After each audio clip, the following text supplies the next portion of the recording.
ओम श्री साई राम। साई प्रेम वाणी के हमारे आज के प्रसारण में आप सबका स्वागत है।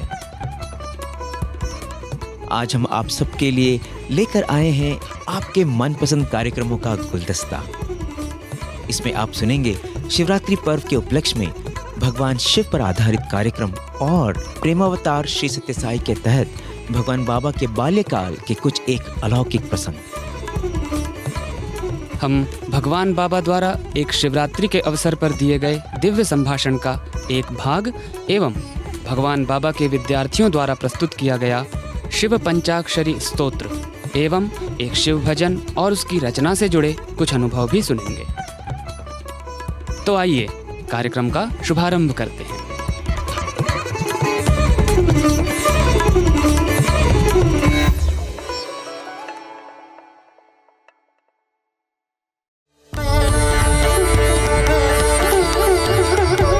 अब प्रस्तुत है हमारा कार्यक्रम प्रेमावतार श्री सत्य साई।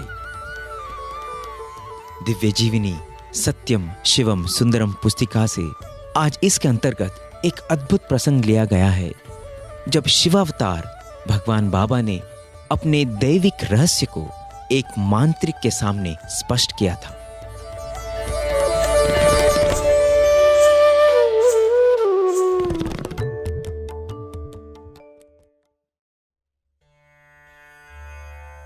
सर्वज्ञ होने के कारण किसी भी खोई हुई वस्तु का पता बताना सत्य सहज था। शिरडी बाबा के चरित्र में जिस प्रकार एक घटना की व्याख्या है, वैसी ही एक घटना का उल्लेख हम सत्य साई बाबा के विषय में भी पाते हैं। एक खोए हुए घोड़े का पता सत्या ने अपनी दिव्य दृष्टि से बता दिया। इसी कारण इस अवतार में भी वे बहुतों की आराधना के पात्र बनने गए। उर्वाकोंडा में एक मुस्लिम टांगे वाले का घोड़ा गुम हो गया था। किसी ने चुराया तो नहीं, कहीं किसी ने विष तो नहीं दे दिया, या स्वयं ही तो नहीं भागा। तरह तरह के तर्क वितर्क किए जाने लगे। रात दिन ढूंढते ढूंढते वह थक गए, किंतु घोड़ा लापता। टांगे वाला हताश हो गया जब किसी ने कहा, हाई स्कूल में एक दिव्य दृष्टि वाला बालक खोई चीजों का पता बताने में समर्थ है। चोर के नाम के प्रथम तथा अंतिम अक्षर भी वह बताता है।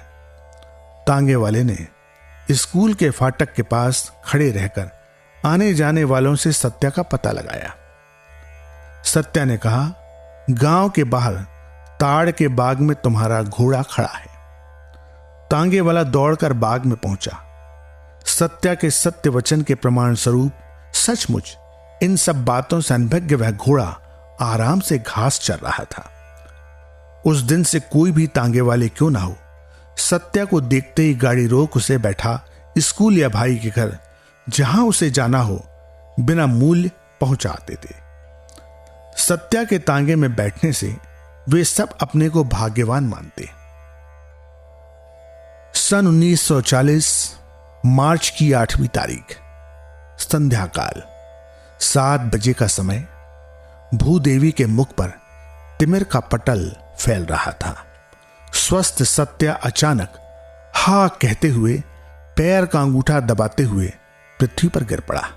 भाभी बिच्छू बिच्छू चिल्लाई। सब जगह ढूंढने पर भी बिच्छू का पता नहीं लगा। सब भयभीत हो उठे।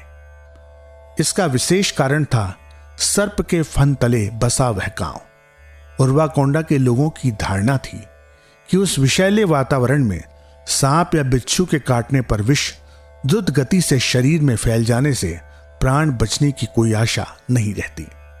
समाचार पाकर शेषम राजू अपने मित्र के घर से भाग कर आए, किंतु तब तक सत्या ने आंखें खोल दी थी। दर्द का चिन्ह भी नहीं दिखाई देता था। उस रात सत्या भली प्रकार सोया। दूसरे दिन सायंकाल उसी समय सत्या फिर बेहोश हो गया। सांस रुकने लगी, आंखें चढ़ गई, होठ कांपने लगे। इन दिनों ऐसा प्रकरण हो जाए तो भक्तगण भयभीत नहीं होते, क्योंकि अपने भक्तों को अचानक आने वाले संकटों से बचाने के लिए अथवा किसी भी अंतिम घड़ी में उनको अपना दर्शन देने के लिए बाबा अपनी देह छोड़कर उन भक्तों के पास पहुंच जाते हैं। यह सब जानते हैं, किंतु उस समय की उनकी निश्चेष्ट स्थिति को किसी ने समझा नहीं था और वह साध्य भी नहीं था। सब ने अपना अपना परामर्श दिया। देवी मोत्यालम्मा का कोप समझकर उसके मंदिर पर नारियल, कपूर आदि सामग्री भेजी गई। थोड़ी ही देर बाद सत्या बोल उठा, ओ, उस मुत्यालम्मा के मंदिर में नारियल के 3 भाग हुए हैं। वास्तव में उस मंदिर में फोड़े गए नारियल के 3 टुकड़े हुए थे। लोगों ने समझा बिच्छू का विष प्रबल हो रहा है। मंत्र तंत्र का प्रयोग किया गया। एक तांत्रिक बोला, इस घर में पिशाच है, यह बालक उसी से पीड़ित है। भली भांति विचार किए बिना मैंने यह मकान किराए पर क्यों लिया, कहकर शेषम राजू सिर पर हाथ रख बैठ गए। उस बालक के जीवन वैचित्र्य से अवगत लोगों ने दैविक चिन्ह कहकर अपना मत प्रकट किया, किंतु 2 दिन तक सत्या बिस्तर से उठ नहीं पाया। आगे चलकर लोग इसी प्रकरण को साईं प्रवेश मानने लगे, परंतु यह मत ठीक नहीं है।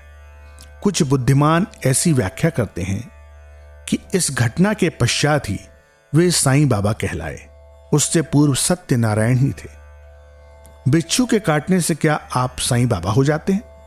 ऐसा कहकर बाबा हंसते हैं और कहते हैं कि इन कथाओं का कोई मूल्य नहीं है।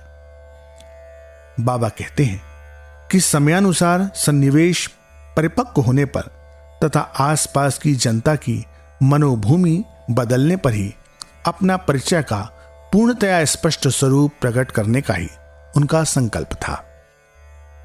उस दिन उर्वाकोंडा में अपना निज स्वरूप प्रकट करने के प्रकरण में उन्होंने पहला अध्याय प्रारंभ किया। उस दिन से उनकी दिनचर्या विचित्र हो गई। वे कीर्तन गाते, स्तोत्रों का उच्चारण करते, अत्यंत कठिन संस्कृत समास युक्त श्लोकों को उच्च स्वर में गाते, वेदांत तत्वों का वर्णन कर उनकी व्याख्या करते। इस प्रकार वह 14 वर्षीय बालक महामहोपाध्याय के समान सब पर छा गया। शेषम राजू को संदेह हुआ यह पागलपन है अथवा शिवलीला। बहुमत पागलपन की ओर ही हुआ। मां बाप को एक दीर्घ पत्र लिखकर किसी व्यक्ति के साथ भेजने का शेषम राजू ने निश्चय किया। उस व्यक्ति को प्रवास की राह समझाने लगे। साइकिल से अनंतपुर, वहां से बुक्कापट्टनम, मोटर बस में तथा फिर पैदल ही पुट्टपर्ती पहुंचना होगा। इसी समय उन्हें रोकते हुए उसके जाने की क्या आवश्यकता है, आधे घंटे में वे स्वयं ही यहां पहुंचने वाले हैं। बालक बोल उठा। उनके कथनानुसार माता पिता उर्वाकोंडा पधारे। सत्या के व्यवहार ने उन्हें भी डरा दिया। बालक बार बार अपना शरीर छोड़कर बेहोश हो जाता था और कभी महापंडित के समान प्रवचन करता था। पड़ोस में भागवत प्रवचन करने वाले शास्त्री महोदय अर्थ का अनर्थ कर रहे हैं, वह बालक इस प्रकार की टीका करता। एक दिन उन्हें इधर बुलाइए, वह सही अर्थ नहीं बता रहे हैं। इस प्रकार सत्या ने पास के लोगों से आग्रह किया। वाह भाई वाह, बित्ते भर का बालक, उसे कैसा ज्ञान! उसका कहना और आपका सुनना दोनों एक ही समान है। मेरी आयु कितनी है, मेरा पांडित्य कितना है, मैं यहां भागवत का पाठ कर रहा हूं, वह उस बालक ने वहां बैठकर कैसे सुन लिया? कम से कम इस बात पर तो ध्यान दिया होता, कहकर शास्त्री जी भड़क उठे। उसके माता पिता के संतोष के लिए आप कृपा कर वहां पधारिए शास्त्री जी। किसी के ऐसे नम्रतापूर्ण वचनों को सुन शास्त्री जी सत्य के समक्ष प्रस्तुत हुए।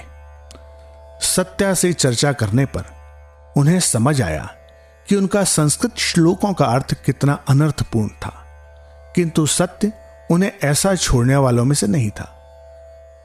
गरुड़ की सहोदरी कौन थी, प्रहलाद के सहोदर कौन थे, इस प्रकार पुराण, इतिहास आदि के प्रश्नों से जब शास्त्री जी पूर्णतया थक गए, तब उन प्रश्नों के उत्तर सत्या स्वयं बताने लगा।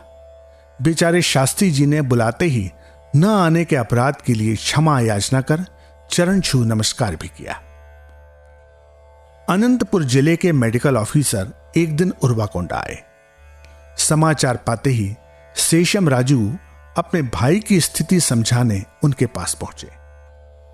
सत्य की चिकित्सा करने वाले वैद्य से भी राय ली गई। अंत में विचार विमर्श कर यह निर्णय लिया गया कि बिच्छू के काटने का इस स्थिति से कोई संबंध नहीं है। डॉक्टर साहब ने औषध सेवन विधि लिखकर पिलाने की आज्ञा दी, परंतु दवा का कुछ प्रभाव नहीं पड़ा।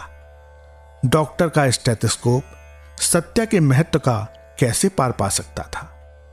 क्या उनकी सुई की नोक में उस महान शक्ति पर प्रभाव डालने की शक्ति थी? शेषम राजू के एक मित्र ने एक मांत्रिक के शक्ति सामर्थ्य के विषय में बताया और कहा, यह अपने गांव का सौभाग्य है कि इतना बड़ा मांत्रिक यहां पधारा है। उसे बुलाकर मंत्र तंत्र का इलाज करना ही उचित होगा। इस राय को मान शेषम राजू ने मांत्रिक को बुलाया। मांत्रिक आया और घर में बैठ ओम ओम जप शुरू किया। तब सत्या, अरे मेरी ही पूजा करते हो, मेरी दया से ही दोनों समय भोजन पाते हो, फिर मुझे ही डराने का साहस करते हो? पैर पड़ो, हाथ जोड़ो और यहां से भागो, बोल उठा। मांत्रिक घबरा गया। उसके पैरों तले से धरती खिसकने लगी। दक्षिणा लिए बिना ही वह चल दिया। चलते समय शेषम राजू को देहरी के पास बुलाया और गंभीर स्वर में कहा, यह कोई भूत प्रेत बाधा नहीं, साक्षात भगवान ही तुम्हारे घर पधारे हैं। ऐसा कहकर चला गया।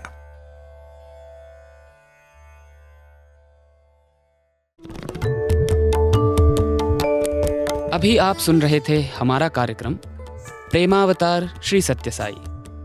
भगवान बाबा की दिव्य जीवनी सत्यम शिवम सुंदरम पुस्तक से आज इसके अंतर्गत 2 एक अलौकिक प्रसंग प्रस्तुत किए गए थे।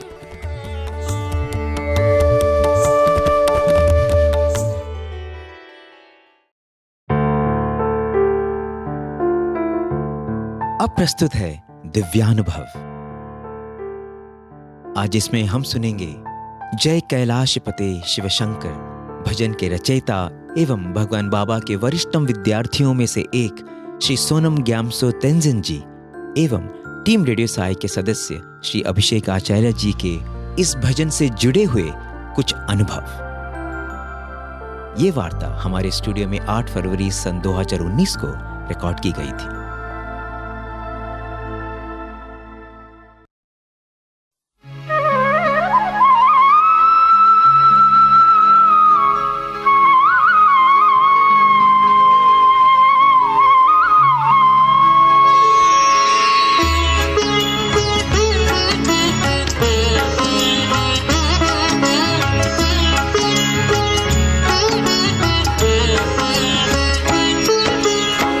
जय कैलाशपते शिव शंकर, जय कैलाशपति शिव शंकर, जय कैलाशपते शिव शंकर, जय कैलाशपति शिव शंकर, सांब सदा शिव शंभो, सांब सदा शिव शंभो, सांब सदा शिव शंभो, सांब सदा शिव शंभो, वर्तीश्वर साई शिव शंभो,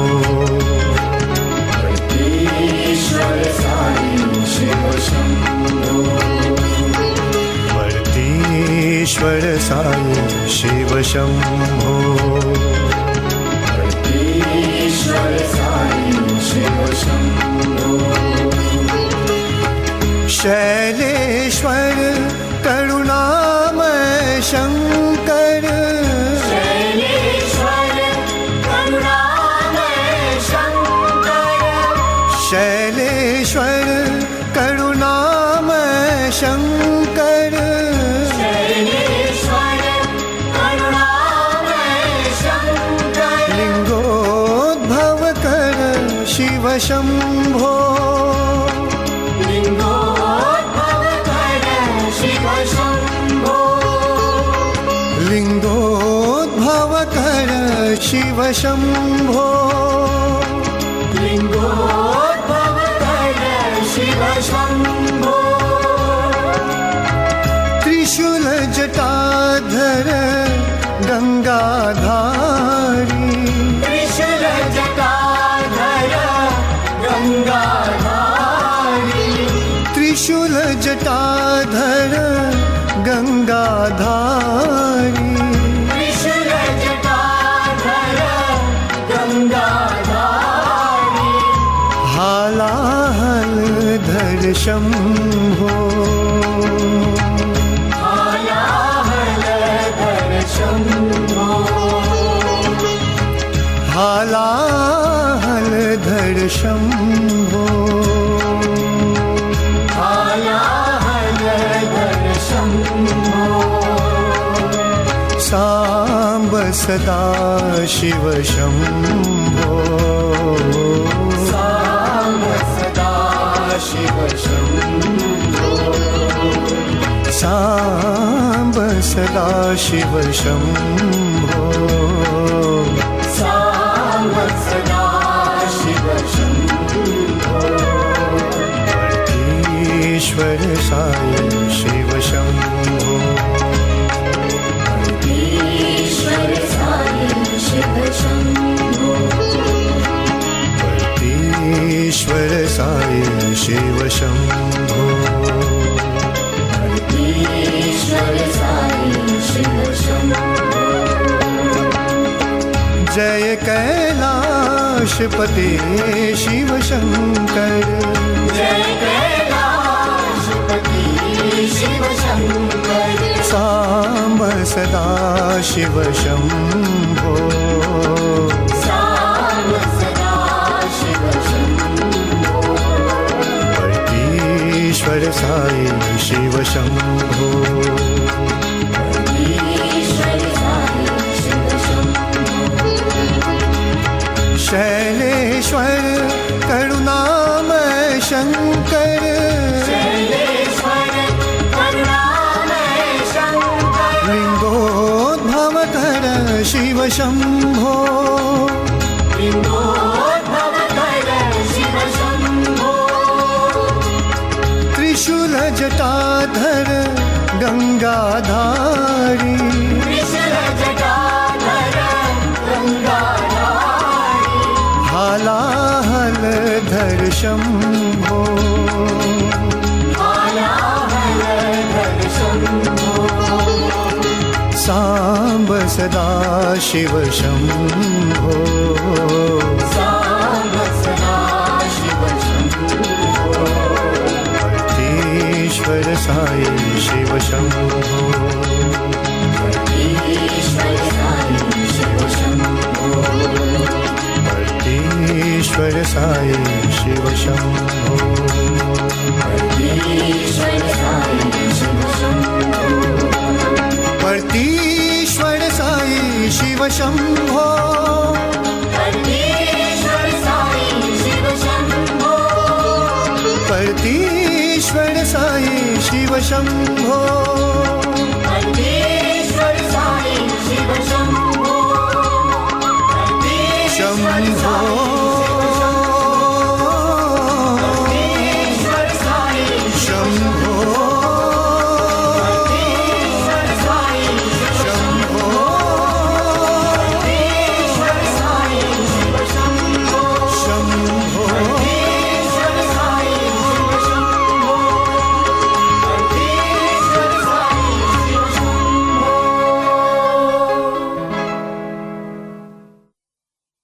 ओम श्री साई राम। इस सुमधुर भजन की रचना का माध्यम भगवान ने जिन भैया को बनाया, श्री सुनम गैमसो तेंजिन जी, वो हमारे साथ रेडियो साई के स्टूडियो में उपस्थित हैं। सुनम भैया भगवान बाबा के वरिष्ठ विद्यार्थियों में से एक रहे हैं और सिर्फ यही नहीं, ऐसे कई भजनों की सुमधुर रचना का सौभाग्य भगवान ने भैया को प्रदान किया हुआ है। चलिए भैया से जानते हैं कि स्वामी ने इस भजन को कंपोज करने की प्रेरणा भैया को किस तरह से दी और भैया के खुद के अनुभव इस भजन की रचना करते समय कैसे और किस प्रकार के रहे, चाहिए जानते हैं। साईं राम भैया, साईराम अभिषेक। रेडियो साई साई प्रेम वाणी के हमारे कार्यक्रम में आपका हार्दिक स्वागत है। भैया, आई एम श्योर मैं पहला व्यक्ति नहीं हूँ जो आपको इस भजन की रचना के लिए हृदय से बधाई देने वालों में आया हूँ।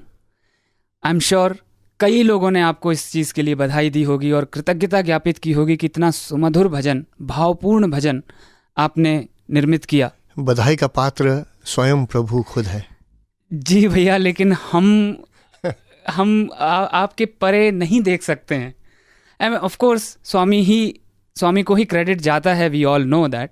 लेकिन कितना मधुर सौभाग्य है कि भगवान ने अपनी इस सुमधुर रचना से इस जगत को आशीर्वाद देने के लिए आपको चुना। ये भी अपने आप में एक बड़ा ही सुमधुर सौभाग्य है। या यूँ तो इसको इस तरह कह सकते हैं कि जो अंतर्निहित प्रभु है जी, वही बधाई के पात्र है। बहुत बढ़िया भैया जी। और इस भजन के ऊपर इस वार्तालाप को शुरू करने से पहले मैं चाहूँगा कि मेरा अपना खुद का स्वयं का इस भजन से जुड़ा हुआ एक अनुभव साझा करूँ। सुनाइए। कुछ ही महीनों पहले की बात है। मैं सुबह उठकर डेली मेडिटेशन करता हूँ पूजा के दौरान। एक दिन इसी प्रकार के एक मेडिटेशन के दौरान मैं बैठा था अपने पूजा रूम में कि अनायास ही मेरे मन में इस भजन से जुड़ा एक चित्र चलने लगा। वो ये था कि प्रसंग है शिव जब देवी सती अपनी देह का परित्याग कर देती हैं उस अग्निकुंड में अपने आप को समर्पित करके।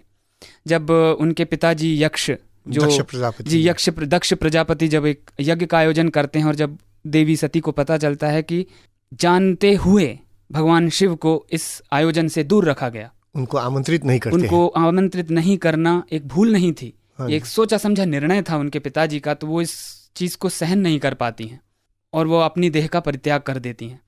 वो एक चित्र चल रहा था कि कैसे भगवान शंकर जो वैराग्य और निर्मोह के प्रतीक हैं, पूरे संसार में किसी चीज से लगाव वगैरह उनमें आता ही नहीं है, सिर्फ और सिर्फ एक निर्गुण परब्रह्म में ही एक मग्न रहते हैं। बिल्कुल। लेकिन वो भगवान शंकर भी अपनी पत्नी से इतना प्रेम करते थे कि जब उनको ये समाचार मिला कि उनकी पत्नी ने देह त्याग कर दी है तो वो दुख से भर गए।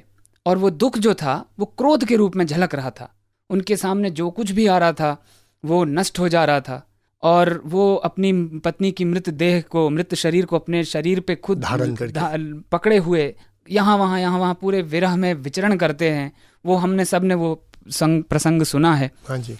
तो मेरे मन में सिर्फ ये कल्पना चलने लगी कि अब पूरी सृष्टि का जो संचार है वो रुक गया है। सभी देवता एक तरफ तो परेशान है कि ये सृष्टि चल नहीं रही है और दूसरा वो खुद भी भगवान शिव शंकर जी के इस दुख में शामिल हैं। उन लोगों को भी उस दुख का एहसास हो रहा है और वो लोग भी दुखी हैं देवी सती के चले जाने से। और ऐसे में भगवान विष्णु से उन्होंने सबने प्रार्थना की कि प्रभु कोई हल निकालिए कि भगवान शंकर जी इस परिस्थिति से जितनी जल्दी से जल्दी हो सके बाहर निकलें और हमारा भी दुख कम हो, तो शंकर जी का दुख तो और भी कई गुना ज़्यादा होगा। तो मेरे सामने कल्पना आई मेरे ध्यान पटल में कि भगवान विष्णु और सभी देवी देवता भगवान शंकर के पीछे पीछे चलते चलते वो भी दुखी हैं और करुण हृदय से भगवान शंकर की स्तुति कर रहे हैं। आपके इस भजन में जो आपने शब्दावली का प्रयोग किया है, इस भजन के सारे शब्द भगवान शंकर के विभिन्न नाम रूपों का ही वर्णन है, चयन है। भगवान के नाम रूपों से ही लेके इस भजन की आपने रचना की है। तो जय कैलाशपते शिव शंकर ऐसे करके भगवान विष्णु गाते जा रहे हैं और भगवान विष्णु के मधुर कंठ से निकले हुए इस भजन को सुन के भगवान शंकर का जो दुख जो क्रोध के रूप में प्रकट हो रहा था, अब वो ठंडा होते होते वो आंसुओं के रूप में उनकी आंखों से निकलने लगा और भगवान शंकर जो अस्थिर हो गए थे वो स्थिर हो गए और वो भी रोने लगे। एवरीबडी वॉज क्राइंग, सभी देवी देवता भी रो रहे थे और रोने का कारण सिर्फ देवी सती के चले जाने का था, ऐसा कुछ और नहीं था। लेकिन भगवान शंकर फिर धीरे धीरे वो शांत हुए और वापस सब कुछ हुआ। जब मेरी आंखें खुली उस मेडिटेशन ध्यान के बाद, जब मैंने देखा मेरी खुद की आंखों से आंसू निकल रहे हैं और मैं दुखी नहीं था और ना है मैं इसको एक्सटेसी वाले आंसू भी नहीं कह पाऊंगा क्योंकि ऐसा कोई मतलब एकदम ऐसा अनुभव बहुत खूब आनंद की अनुभूति नहीं थी। लेकिन मैं काम एकदम शांत होते हुए भी मेरी दोनों आंखों से आंसू बह रहे थे। और ये जो अनुभव था, ये जो ध्यान के दौरान मैंने जो दृश्य देखा और उसमें ये जो भजन चल रहा था, जय कैलाशपते शिव शंकर, मैं बता नहीं सकता हूँ सर कि मेरे मन में किस प्रकार की शांति बैठी हुई थी। रोते समय यूजुअली मन बड़ा अशांत हो जाता है, लेकिन मैं शांत था कि मैंने इतना बढ़िया दृश्य देखा। तो इस भजन से जुड़ी हुई ये मेरी एक ऐसी सुमधुर स्मृति है कि मैं वर्णन नहीं कर सकता। और मैं इसीलिए चाहूँगा कि आप इस भजन से जुड़े हुए अनुभव, कब ये भजन आया, कैसे आया, इसकी प्रेरणा भगवान के द्वारा आपको कैसे प्राप्त हुई, उन सब चीज़ों का वर्णन भी हमसे ज़रूर करें। ज़रूर। ये तो मेरे अहोभाग्य की बात है कि आज मैं इस स्टूडियो में आपके साथ बैठ के ऐसे सुमधुर विषय पर आपके साथ वार्तालाप करने का मुझे सौभाग्य प्राप्त हुआ है। सबसे पहली बात तो आपको बधाई देना है। आप बधाई के, बिल्कुल ही बधाई के पात्र हैं कि ऐसे परिकल्पना जो कर सकते हैं किसी भजन को लेकर, ये विशेष उनकी कृपा से ही होता है। इसमें कोई कि दो राय नहीं। विष्णु भगवान के मुखारविंद से इस भजन को गंवाना जी। अपनी कल्पना में ही सही, ये किसने सोचा होगा। हम लोग तो खुद गाने वाली बात कहते हैं, जी खुद गाने के लिए बैठ जाते हैं, जी लेकिन ये कहना कि प्रभु आपके सुमधुर कंठ से इस भजन को सुनने का सौभाग्य प्राप्त हो और फिर उसमें बिना किसी वजह के आप रोने लग गए, ये तो भाव विमल होने वाली बात भी नहीं है। जी भाव से परा जो होते हैं वो अनुभूति है। जी ये सब कुछ जो है अनायासी होता है। जी जब प्रभु ठान लेते हैं, वो संकल्प जब करते हैं, उस निर्धारित समय में हो जाता है, क्योंकि वो प्रभु तो त्रिकालदर्शी है, जी तीनों काल में विद्यमान है और हम खाली वर्तमान में हैं, तो इसलिए हमें पता ही नहीं चलता है कि क्या होने वाला है कल। जी तो मैं ये कहना चाहूँगा कि कुछ भी अनायास कभी भी नहीं होता है, जी कोई भी संयोग से नहीं होता है, जी योग से होता है।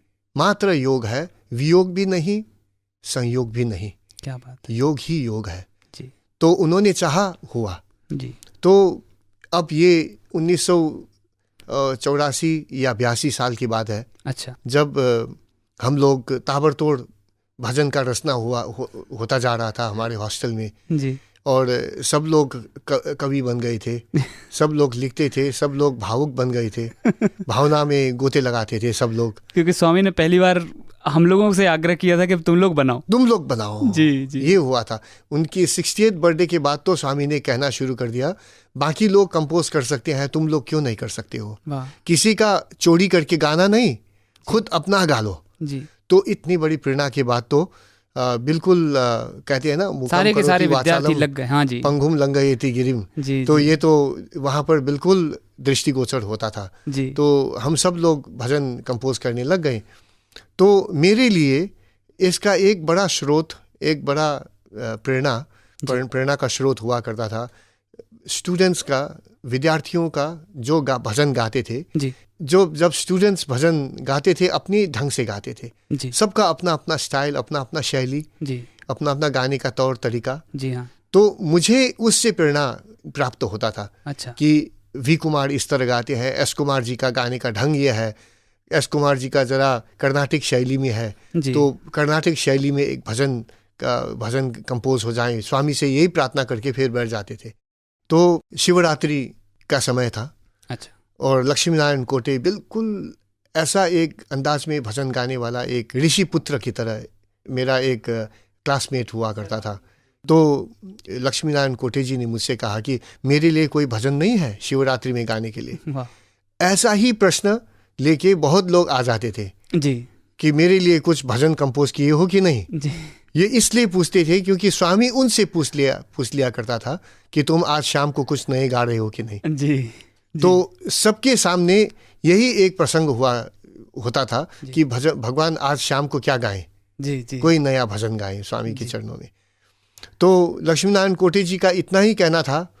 मैंने इमीडिएटली बैठ के स्वामी से प्रार्थना किया, और फिर जय कैलाशपति शिव शंकर सांब सदा शिव शंभो जो आप कह रहे थे, ये तो राग किरवानी में और किरवानी में जो भाव है इसमें, जी जो वैराग्य का भाव है, जी, और फिर जो करुणा का भाव है, और ये प्रार्थना का भी साथ में। जी, वैराग्य, करुणा और प्रार्थना से बिल्कुल भरपूर है ये। वाह जी। तो ये भजन का जो रचना हुआ, और फिर ये भावगीत नहीं, एक संकीर्तन के रूप में रचना हुआ, जी जी, क्योंकि सही बात। इसमें खाली शब्दों का संचार आपने जो कहा जी वो बिल्कुल सही है कि इसमें खाली मात्र उनका ही प्रशस्ति हुआ है, जी, भगवान शिव का। भगवान शिव का प्रशस्ति है, उनसे कुछ मांगना है नहीं, जी, सिर्फ क्योंकि महिमा वो तो मंडन है। पालनहार है जी और देनहार है। जी जी जी, तो उनसे क्या मांगना है, जो सब कुछ जानते हैं, जी हमारी जो है त्रुटियां भी वो जानते हैं, सही बात। हमें जो कुछ देना है वही जानते हैं। जी तो उनसे फिर मांगना तो जो है हमारे लिए बिल्कुल मूर्खता होती है। जी जी जी, तो इसलिए ये प्रार्थना, ये भजन जब बना तो लक्ष्मीनारायण कोटे जी ने शिवरात्रि के समय में ऐसा संजोकर गाया, वाह इस भाव से गाया कि बिल्कुल प्रशांति निलायम यहाँ जो पुट्टपर्ती गूंज उठा उस भजन से। वाह, क्या बात है जी, और पूर्णचंद्र ऑडिटोरियम में उन्होंने भरपूर ढंग से इस भजन को गाया था। बहुत खूब। और ये भजन जो है बाद में बहुत लोगों ने भजन गाया है। जी तो ऐसी बहुत सारे अनुभूति होता ही रहा इस भजन के माध्यम से। जी लेकिन 1996 साल में जी, लोगों की प्रेरणा से लोगों ने कहा कि भजन कंपोज भी करके रखो, भूल जाओगे नहीं तो। जी जी जी, तो मैंने सोचा कि भजन कंपोज कर लेते हैं, यानी रिकॉर्ड करने के लिए। भजन रिकॉर्ड करने के लिए। जी, तो मेरा कोई पूर्व अनुभूति था ही नहीं। तो मैंने पांडुरंग दीक्षित, जो आप जानते हैं ज्योत्सना रेड्डी जी के पिताश्री, हाँ, और राजा रेड्डी जी के जो ससुर जी, ओहो जी जी, जो जी, शिरडी के साईं बाबा के संगीत निर्देशक, जी, इतना वरिष्ठ संगीतकार, बहुत चर्चित नाम है जी। बिल्कुल चर्चित नाम जी। है। तो मैंने उनसे रिक्वेस्ट किया, मैं क्योंकि उनको ही जानता था। जी, तो उन्होंने कहा कि आ जाओ मुंबई में, वाह और फिर मेरा अपना ही लड़के का स्टूडियो है, जी, वहीं रिकॉर्डिंग कर लेते हैं। तो फिर हम लोगों ने रिकॉर्डिंग शुरू किया। और जब ये जय कैलाशपति शिव शंकर मैं गा रहा था तो मेरा एक विलक्षण अनुभूति हुआ। जी, जब भजन मैं गाता ही जा रहा था, जी, और दूसरी आवर्तन में, सेकेंड स्पीड जो कहते हैं, उसमें हम लोग दूसरी काल में पहुंच गया था। तो अचानक मुझे ऐसा लगने लगा कि मैं खुद विलय होता जा रहा हूँ।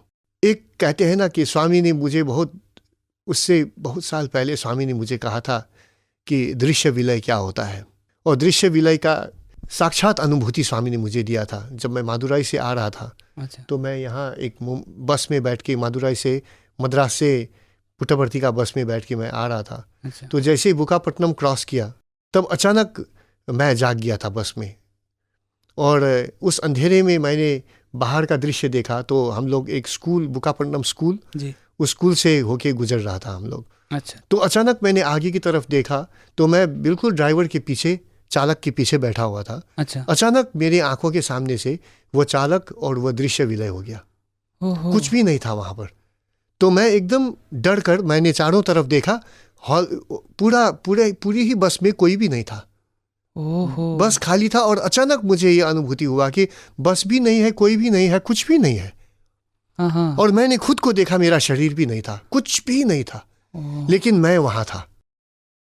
और उसी वक्त एक विचित्र अनुभव हुआ कि मैं खुद को एक छोटा सा, जो जिसे कहते हैं एक जी, ज्योति का रूप, जी, ऐसे ज्योति की तरह मैंने खुद को महसूस किया। और एक पूर्ण ज्योति की तरह कोई ऊपरी श्रृंखला में, ऊपरी जो तह में कोई है, जो साई है। हाँ हाँ, हम दोनों के सिवा और कोई था ही नहीं वहां पर। जी जी, और उसी वक्त साई ने कहा, गाओ तुम। और मैंने इतनी जोर से भजन गाया कि मेरे सामने वाले वो बस के सारे लोग जाग गए। ओहो, बाद में पता चला। तो ऐसा ही अनुभूति जब जय कैलाशपति शिव शंकर गा रहा था, वो दृश्य विलय होने लगा। हाँ, मैं खुद को विलय होने का जो अनुभूति जो है, मैं खुद विलय होता जा रहा था। मैं आगे बढ़ता जा रहा हूँ, और मेरे सारा शरीर, मेरा जो मन, मैं जो हूँ, जी, सारा ही पीछे की तरफ विलय होता जा रहा है। ओहो, और मैं खुद अकेला आगे बढ़ रहा हूँ, और उनमें लीन होता जा रहा हूँ मैं। जी, तो ये एक अनुभूति, विलक्षण अनुभूति, जो इस भजन के साथ हुआ था मेरे साथ भी। मैं अभी इस दोनों कड़ियों को जोड़ पा रहा हूँ। इस भजन की आपकी अनुभूति उस समय गायन की ऐसी थी कि आपने खुद का अपना विलय देखा। हाँ जी। मेरे मेडिटेशन में, मेरे ध्यान के दौरान वो जो सीनरी आई, वो जो परिकल्पना, वो जो प्रसंग आया, हाँ जी। वो भी अनायास नहीं था जैसा आपने कहा। बिल्कुल नहीं। क्योंकि उस प्रसंग के दौरान जब माता सती ने अपने आप का विलय किया अग्नि में, बिल्कुल बिल्कुल ही। और उस मृत देह को जब लेकर भगवान शंकर विरह में खोए हुए, विरह में बिल्कुल। अपने आप को खो दिए थे और चले जा रहे थे, तो किस प्रकार से उनके शरीर के अंग प्रत्यंग गिरने लगे।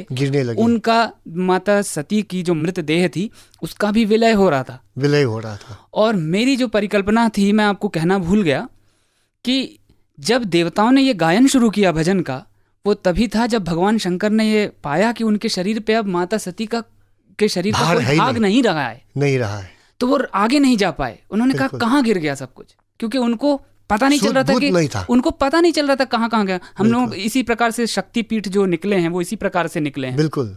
और जब भगवान शंकर आगे नहीं बढ़ पाए कि कहाँ गई सती का, सती कहाँ गई करके, उस समय पीछे देवताओं ने खड़े होके इस स्तुति के माध्यम से, इस भजन को गायन के माध्यम से भगवान शंकर की स्तुति करना शुरू की। और भगवान शंकर उसको सुन के और सभी के सभी लोग एकदम भाव विभोर होके, और वो सारी चीज़ें। तो ये अनायास ही नहीं था कि आपको भी वो दृश्य विलय का जो आपको अनुभव हुआ और मेरे भी स्मृति में जो एक दृश्य विलय समवेयर, ये बड़ी ही अलौकिक इस भजन के पीछे, व्युत्पत्ति के पीछे एक कारण हो सकता है। जी सर, हम बता नहीं सकते कि हम आपके कितने आभारी हैं जो आपने इस भजन से जुड़े अपने सुमधुर अनुभव हम सभी के साथ साझा किए। Thank you so much sir, बहुत बहुत धन्यवाद। मैं भी बिल्कुल ही आभारी हूँ। थैंक यू सो मच, बहुत धन्यवाद। साई राम सर। साई राम।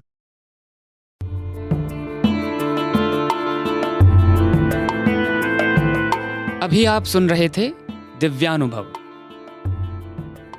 आज इसके अंतर्गत हमने जय कैलाश पते शिवशंकर भजन की रचना के पीछे जुड़े कुछ अनुभव सुने। ये कार्यक्रम रेडियो साई के स्टूडियो में 8 फरवरी सन 2019 को रिकॉर्ड किया गया था।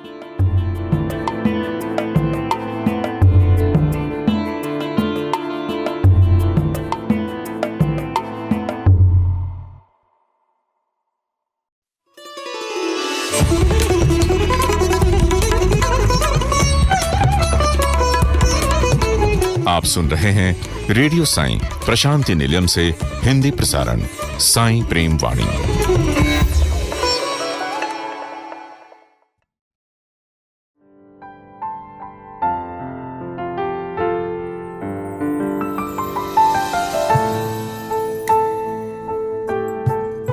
अब प्रस्तुत है अवतार वाणी। आज भगवान बाबा हमें शिवत्व के बारे में बताते हुए समझा रहे हैं कि कैसे हम मानवत्व को शिवत्व में परिवर्तित कर सकते हैं।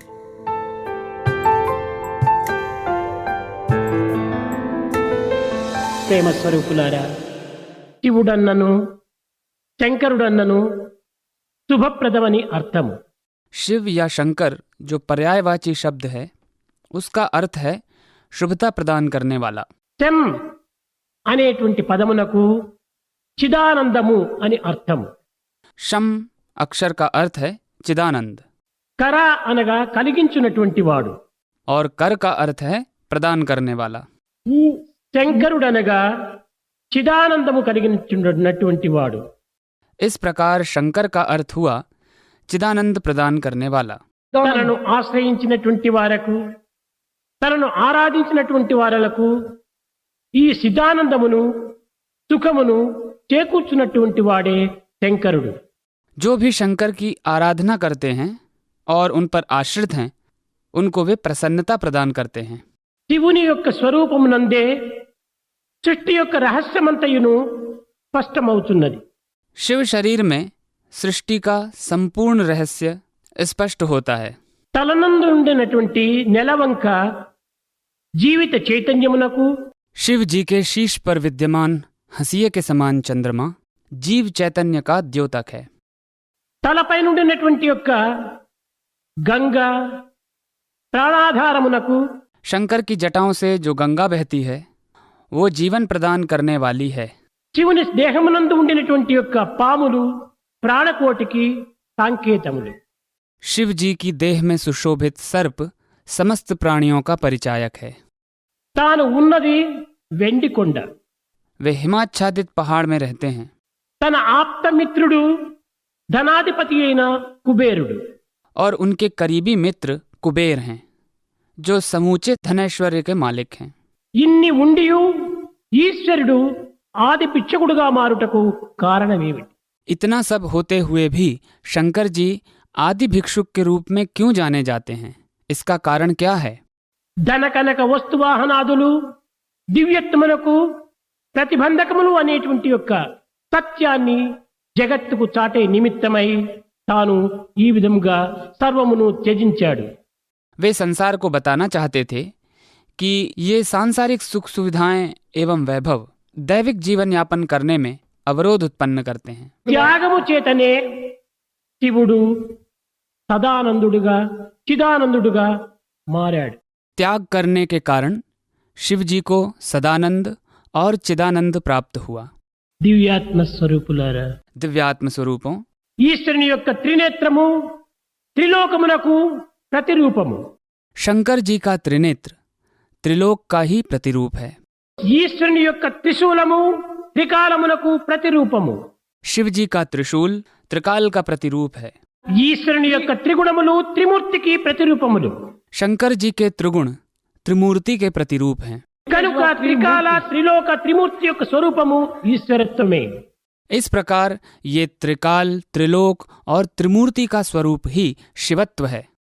ఈ విధమైనటువంటి ఈశ్వరత్వాన్ని హృదయమునందు చిత్రించుకున్నప్పుడే మానవత్వం కూడాను ఈశ్వరత్వంగా రూపొందుతుంది. इस प्रकार शिवत्व को अपने हृदय में धारण कर लेने से मानवत्व भी शिवत्व में बदल जाएगा। లోక కళ్యాణమును చేకూర్చే నిమిత్తమై కంఠమునందు విషమును ఉంచుకున్నాడు. उन्होंने जगत के कल्याण के लिए हालाहल विष को गले में धारण कर लिया। లోక కళ్యాణ నిమిత్తమై శిరస్సునందు చల్లని గంగను ప్రసరింపచేస్తున్నాడు. लोक कल्याण हेतु अपनी जटाओं में शीतल गंगा को धारण किया। మానసిక ప్రశాంతిని అందించే నిమిత్తమై తన తల నుండి చల్లని చంద్రులను రూపింపచేస్తున్నాడు. मानसिक प्रशांति प्रदान करने हेतु ही उनके शीश पर चंद्रमा दिखाई देता है। మానవుడు కూడాను ఈశ్వరునిగా తయారైనప్పుడు తన యందున్నటువంటి దుర్గుణములను చెడ్డను అణచుకొని మంచిని మాత్రమే జగత్తునకు ప్రసరింపచేయమని దీని యొక్క అంతరార్థం. मानव भी शिव जी जैसा बन जाए तो उसके भीतर व्याप्त दुर्गुणों और समस्त विकारों को दबाकर अच्छाई को ही जगत में प्रसारित करना ही इसका आंतरिक अर्थ है। ఏనాడు మానవుడు తన యందున్నటువంటి దుర్గుణములను దురాలోచనలు దుస్సంకల్పములను అణచుకొని సత్సంకల్పములను సద్భావములను సదాచారమును జగత్తుకు అందించునో ఆనాడే మానవుడు దేవుడిగా రూపొందుతాడు. जब मनुष्य अपने भीतर व्याप्त दुर्गुणों दुस्संकल्पों एवं दुरालोचनों को दबाकर सत्संकल्प सद्भाव और सदाचार जगत को देता है, तब जाकर मनुष्य दैवत्व को प्राप्त करता है। మానవుని యందు ఉండినటువంటి యొక్క ఈ యొక్క వాంఛా శక్తిని కొంతవరకు అదుపులో ఉంచుకోవాలి. मानव के अंदर निहित वांछा शक्ति को बहुत हद तक काबू में रखना चाहिए। ప్రతి వాంఛను కూడాను ధర్మసహితమైనటువంటివిగా రూపొందాలి. हर एक इच्छा धर्म सम्मत होनी चाहिए। మరణించినటువంటి యొక్క రావణుని కళేబరంపై పడి మండోదరి ఏడుచున్నది. मंदोदरी रावण के मृत शरीर के ऊपर गिरकर विलाप करती हुई बोली, ఏమని? నాథ, నీవు ఇంద్రియములను అదుపులో నుంచుకున్నంత కాలము కూడాను త్రిలోకములు నీకు స్వాధీనముగా ఉండేటువంటివి.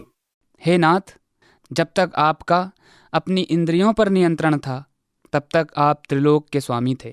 ఏనాడు నీ వాంఛలకు ఈ ఇంద్రియములను స్వేచ్ఛా విహారము గావించితివో ఆనాడే నీ పతనము ప్రారంభమైనది.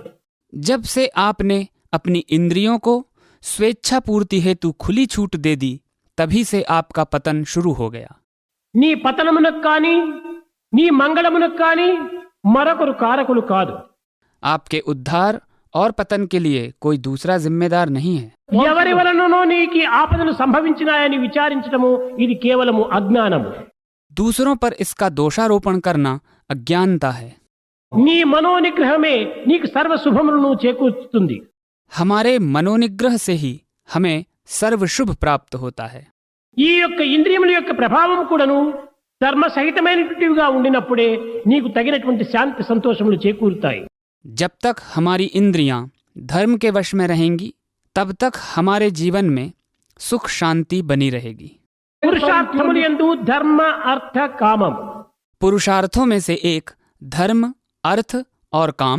నీ అర్థ కామములు కూడాను ధర్మరహితమైనప్పుడే నీవు పతనమైపోతావు. हमारा अर्थ और काम धर्म सम्मत न हो तो हमारा पतन हो जाएगा। ధర్మ సహితమైనప్పుడే నీవే లోక కళ్యాణాన్ని కూడాను ఉద్ధరించినటువంటి వారవుతావు.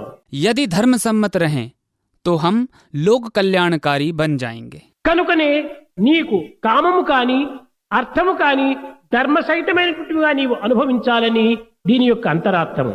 इसका तात्पर्य है कि हम काम और अर्थ को धर्मानुसार उपयोग करें। ప్రతి మానవుని యందు కూడాను ఈ ఇంద్రియ నిగ్రహము అత్యవసరము. इंद्रिय निग्रह करना प्रत्येक मनुष्य के लिए अनिवार्य है। తన ఇంద్రియమును తాను శాసించుకున్నటువంటి వాడే ఇతరులను శాసించేటువంటి అధికారి కాగలడు. जो अपनी इंद्रियों पर शासन कर सकता है वही दूसरों पर शासन करने का अधिकारी होगा। ఈ నిగ్రహమునకే దమము అని మరొక పేరు. इस प्रकार के निग्रह को दम कहते हैं। దమమును సాధించినటువంటి వాడే దాంతుడు. जिसने दम को साध लिया वो दांत कहलाता है। ఈ దాంతుడే నిజమైన వేదాంతుడు. और दांत ही वास्तव में वेदांती है। ఈ వేదాంతం అనేటువంటిది తపస్సుతో చేతనే సాధ్యమవుతుంది. वेदांती बनने के लिए तप करना जरूरी है। తపస్సు అనగా ఇంద్రియ నిగ్రహమే తపస్సు. तप का अर्थ है इंद्रिय निग्रह। ఈ ఇంద్రియం నిగ్రహమే లేకపోయినప్పుడు ఈ తపస్సు పతనంగా మారిపోతుంది. बिना इंद्रिय निग्रह के किया तप पतन की ओर ले जाता है।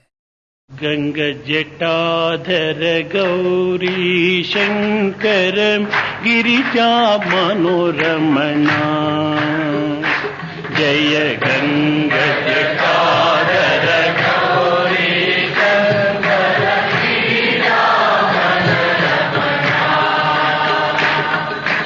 मृत्युंजय महादेव महेश्वरम मंगल शुभचरणा जय मृत्युंजय महादेव महेश्वरम मंगल शुभचरणा नंदिवाहना नागभूषणा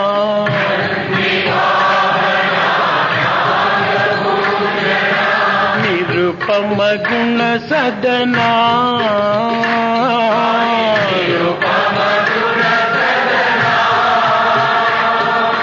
नटन मनोहर नीलकंठ हरि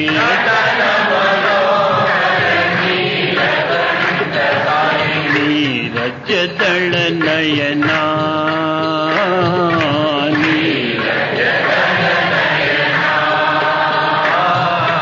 गंग जटाधर गौरी शंकर गिरिजा मनोरमणा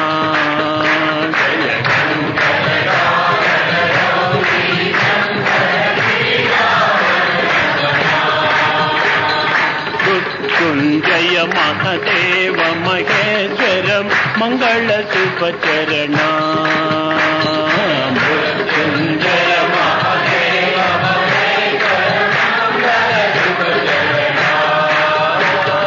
नंदिवाहना नागभूषणा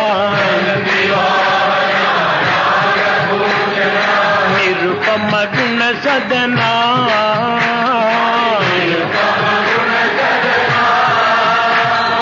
नटन मनोहर नीलकंठ हरि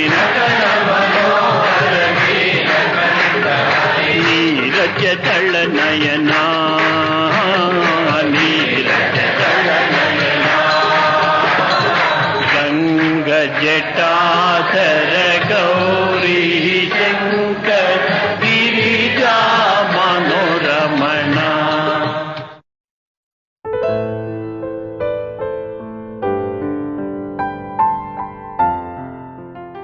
आप सुन रहे थे अवतार वाणी।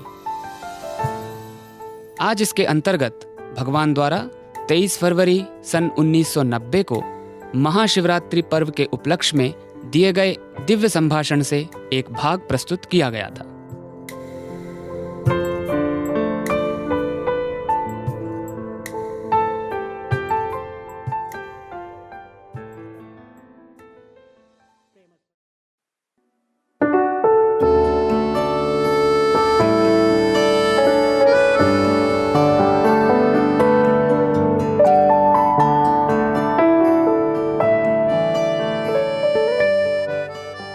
अब प्रस्तुत है गान सरिता प्रोग्राम। आज हम भगवान बाबा के विद्यार्थियों द्वारा प्रस्तुत किए गए शिव पंचाक्षरी स्तोत्र की संगीतमय प्रस्तुति सुनेंगे।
भस्मांगरागाय महेश्वराय नित्याय शुद्धाय दिगंबराय तस्मै नकाराय नमः शिवाय तस्मै नकाराय नमः शिवाय।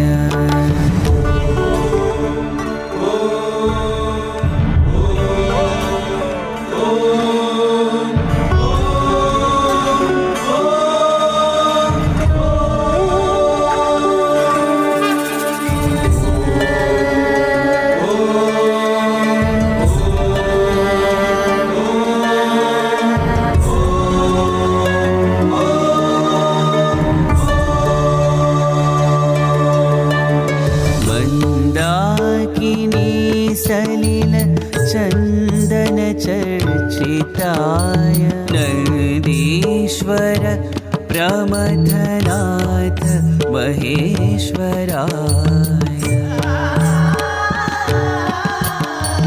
मंदार मुख्य बहुपुष्प सुपूजिताय तस्मै मकार महिताय नमः शिवाय तस्मै मकार महिताय नमः शिवाय।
शिवाय।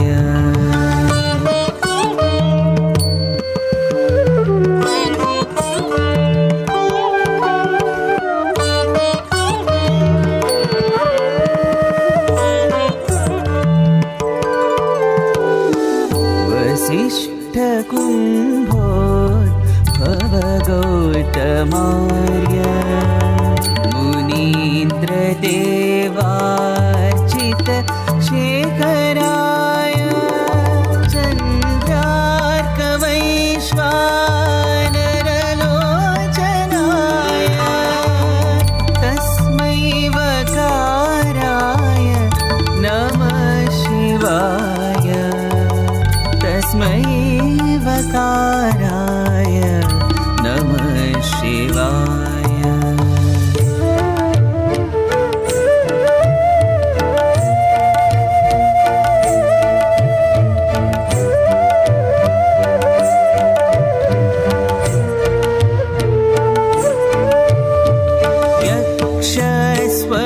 यक्षस्वरूपाय जटाधराय पिनाकहस्ताय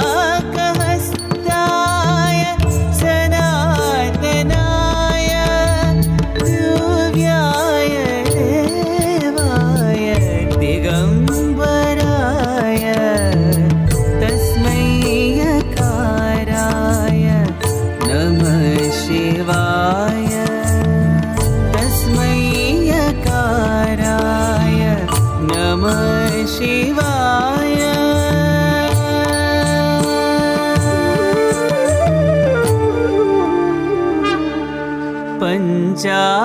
पञ्चाक्षरमिदं पुण्यं यः पठेत् शिवसन्निधौ शिवलोकमवाप्नोति।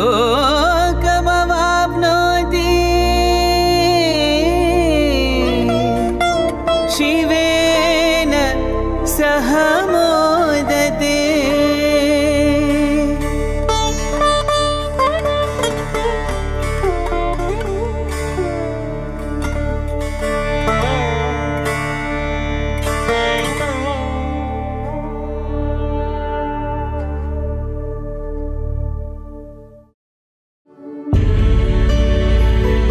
आप सुन रहे थे हमारा प्रोग्राम गान सरिता।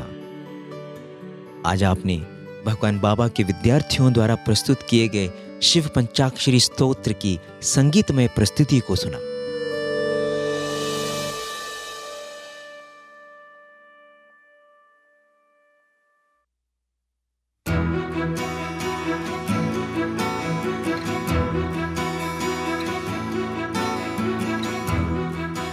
इसी के साथ हमारी आज की साई प्रेम वाणी कार्यक्रम की प्रस्तुति का अब समापन होता है।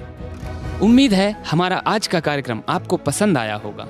अपने सुझाव एवं परामर्श से हमें ईमेल द्वारा या व्हाट्सएप पर मैसेज भेजकर जरूर अवगत कराएं।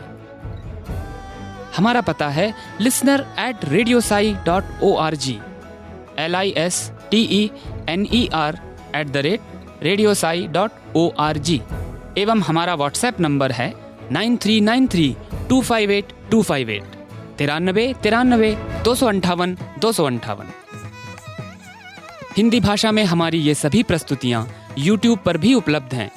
इन्हें वहाँ देखने सुनने के लिए हमारे YouTube channel radio Sai Hindi को सब्सक्राइब करें। आप हमसे अपने विचार वहाँ कमेंट बॉक्स में अपनी टिप्पणी देकर भी साझा कर सकते हैं। हमारी वेबसाइट पर हमारे कार्यक्रमों को मन मुताबिक सुनने के लिए आप radiosai.org/hindi पर भी जा सकते हैं। जिस प्रकार सूरज बेशर्त अपनी रोशनी बिखेरता है दूसरों के लिए, जिस प्रकार नदी अनवरत बहती है दूसरों के लिए, उसी प्रकार प्रभु हमारे दिल से आपका प्रेम सदा प्रवाहित होता रहे दूसरों के लिए। जय साई राम।